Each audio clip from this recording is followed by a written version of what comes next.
everyone, and welcome back. This is Mindy Eggen. In today's video, we are going to be creating 2 Father's Day cards using the new Hoppy Days Cling and Clear combo from Tailored Expressions. To start off, I'm going to show you the supplies that I'll be using today, starting with the Hoppy Days Cling and Clear combo stamp set. I'll show you this in detail in a little bit. I also have the Bokeh stencil, the Argyle stencil. I'll be using the Simple Strips die, and the Argyle stamp, and then I also have the Simple Strips Man, Myth, Legend stamp set. The cardstock I'm using is Sugar Cube cardstock, and I'm showing you spearmint, but I actually changed my mind and end up using pineapple cardstock and Oreo cardstock. For inks, I have lemon meringue, pineapple, Dijon, spearmint, mushroom, poppy seed, Versamark, Oreo, and Sugar Cube ink. For my remaining supplies, I have clear and white embossing powder. I also have the Sugar Cube glitter. I have an anti-static powder tool, my tweezers. I have a quickie glue pen and a liquid applique, my Scotch removable tape, foam squares, and my Scotch tape runner. And I'll also be using my blending brushes to do some ink blending on my stencils. So now here is a closer look at the Hoppy Days Cling and Clear combo. It is a red rubber stamp for the most part. It also has coordinating dies to die cut out the shadow under the beer mugs. You have a couple dies to die cut them out individually or as a group. And then this is the clear set, so you can stamp in the color of your mugs or you can color them in. Before I do my stamping, I'm going to do a little die cutting. So I have a couple strips here cut from the Sugar Cube cardstock.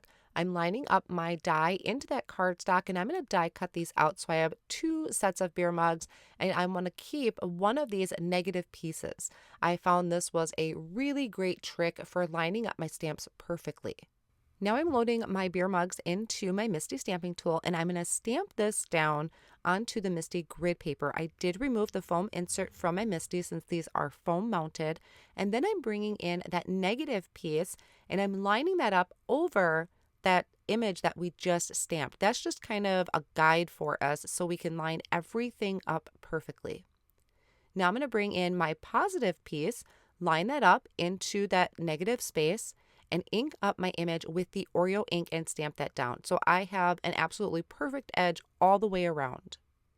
I'm going to just pop this one out, and I'm going to bring in my other piece and stamp that as well. So you could really do a bunch of these all at once in no time at all. Once these are stamped, I'm going to be able to stamp the inside of my beer mug. So I'm taking the clear set from this stamp set, lined that up over one of the beer mugs, and you could stamp both of them at once, but I just felt a little more confident doing these one at a time. So I lined that clear image up with that image that's on my grid paper. That way I knew it was in perfect placement and I could bring in my positive piece and stamp that down. I am stamping this in pineapple ink, and I'll bring in my other one and do that one right away as well. So you could really do both beer mugs at the same time if you wanted to save a little bit of time. After this one is stamped, I'm going to line up that clear image once again with the kind of base image I stamped on that Misty grid paper. Once I'm happy with that placement, I can stamp this one down as well. Now, I'm in Wisconsin, and we have Leinenkugel's beer in our area. So they actually have different colors of beer. I think there's a berry wise, so I could have stamped this in like a berry color, and that would have looked really cool too. Guess it depends on the preference of whoever you're giving this card to. Once I have these all stamped in, I'm going to bring in a handy little tool that I have not used in forever. And this is liquid applique. I used this years ago on Santa's beards, and I never thought to use this on beer mugs, but it sure works great. So it's a liquid form, so you're just kind of coloring in the foam of the beer, and I'm making sure to color inside of my line. I wanted that black line to really stand out.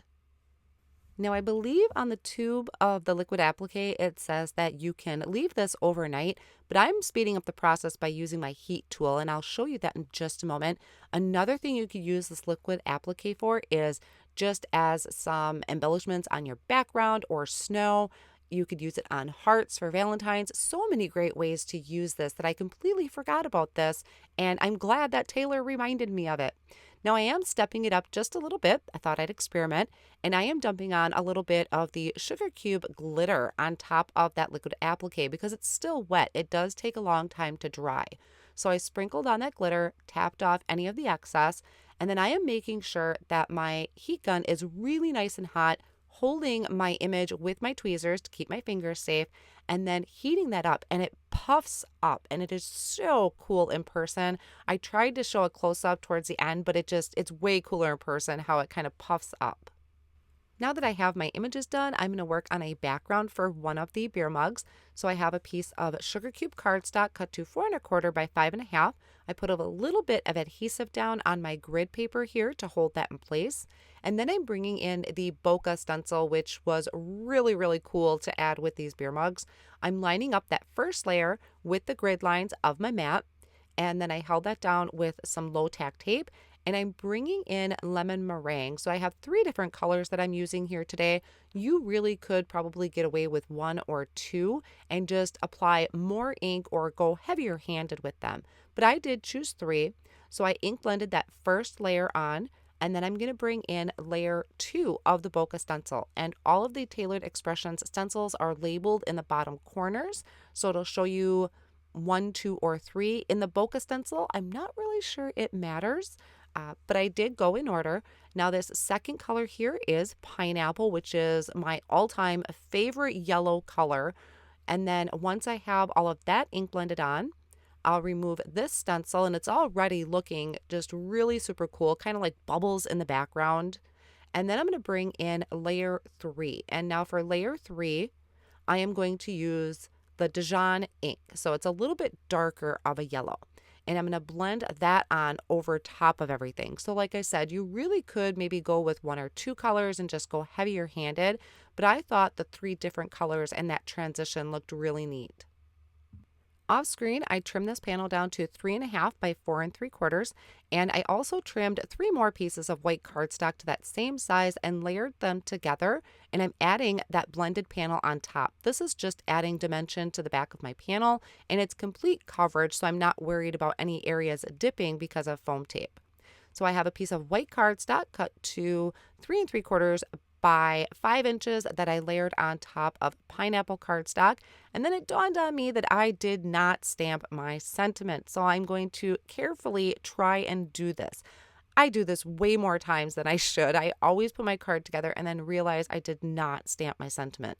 So to do this, I did remove that foam insert once again because these are foam stamps that I'm stamping down. This is kind of the shadow area for under my beer mugs, and I carefully stamped that, I believe, in the mushroom ink.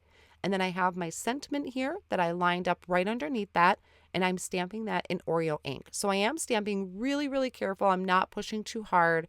I would rather stamp it 2 or 3 times versus messing it up by stamping too hard that first time. And then I'm finishing this off by adding foam squares behind my beer mugs and popping that up right over my shadow area. So that finishes off my first card. So if you have any beer lovers, this is a great set for them. Now on to my second card. I am using the Argyle Stamp Stencil. This is also a red rubber stamp. So I'm mounting this into my Misty tool. I did remove that foam insert of the Misty. And then I'm taking a piece of sugar cube cardstock cut to 4¼ by 5½. And I'm going to put just a little bit of adhesive on the back just so that is going to secure it in place on my Misty.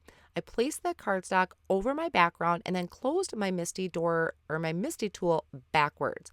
That way my cardstock is just in perfect placement. I'm going to prep it with an anti-static powder tool, and I'm going to ink up the Argyle background with a Versamark ink and stamp that down. Then I'm going to sprinkle on clear embossing powder. I'm going to be doing kind of an embossed resist, so this is adding a little bit of interest to the background, but not getting too carried away with color. So after I tapped off that excess, I'm melting that embossing powder with my heat tool, and then I'm going to bring it over to my grid paper and start stenciling on the Argyle background. Now I apologize, mine is a little bit dirty. I was playing with some dark colors, so this isn't going to hurt anything. It's just a little kind of darker there in some areas. I lined up my cardstock in that A2 orientation on my grid paper and then lined my first layer of the Argyle background over the top.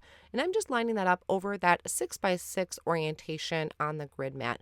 I love using the grid mat for my stenciling. It just makes things so much easier. And then once I had everything lined up, I am inking on poppy seed ink with a blending brush. Once I finish this layer, I'll remove that and bring in the second layer of the stencil, and I am going to ink blend on mushroom ink. Now, I completely forgot to ink blend those squares that are on the stencil. Those kind of help you line everything up perfectly, but because of the design of this stencil, I just looked through the open areas and lined up my X's that I had heat embossed. So you can do that either way. So this one, like I said, is mushroom. I'll remove this second layer and bring in the third layer. And the third layer is going to be ink blended on with spearmint ink. I haven't used this actually yet, so I was giving a little bit of love to the spearmint ink, which I thought was just a really great combo with the mushroom and the poppy seed. And then I can remove this stencil and I'm going to take a cloth and buff over the entire background. That is just going to remove any of the excess ink that is over my embossed areas and really help make that white of the cardstock underneath pop through just a little bit more. For the sentiments for my card today, I am using the new Simple Strips Man, Myth, Legend, which has a lot of really great sentiments on here, a lot of fun ones. So I am going to stamp this on Oreo cardstock that I have loaded in my Misty tool. And I'm going to line that up, pick that up at the door of the Misty, prep this with my anti-static powder tool. And here is the magic. I am taking sugar cube ink, so a white pigment ink, and I'm inking up my image. This is going to make the white embossing practically flawless by starting with the sugar cube ink versus Versamark. So I stamp that down. I'm going to stamp it one more time. And one of the reasons that this works so well is that pigment ink stays wet just a little bit longer, just like Versamark would. But it's kind of completing everything. It's filling in all the nooks and crannies that the embossing powder might miss. So I'm sprinkling on that white embossing powder, tapping off the excess, and then there were a couple little hairs, little bits that were where they were not supposed to be, so I'm removing them with a paintbrush and then melting this with my embossing tool. Now to make these pop just a little bit more, I am buffing over this with a Swiffer cloth, and that just removes any of that excess anti-static powder tool I used. I'm going to line up the Simple Strips die, hold it in place with low tack tape, and run that through my die cut machine. And now I completed this card the same as I had the previous ones. I trimmed it down to 3.5 by 4 3/4 and layered with white cardstock cut to that same size to give it dimension. And I added it to an Oreo cardstock base. Then I added my beer mugs onto the front with some foam squares, and I'm taking 3 of the Simple Strips and adding them with a tape runner. So my card is going to say, Happy Father's Day to an amazing guy.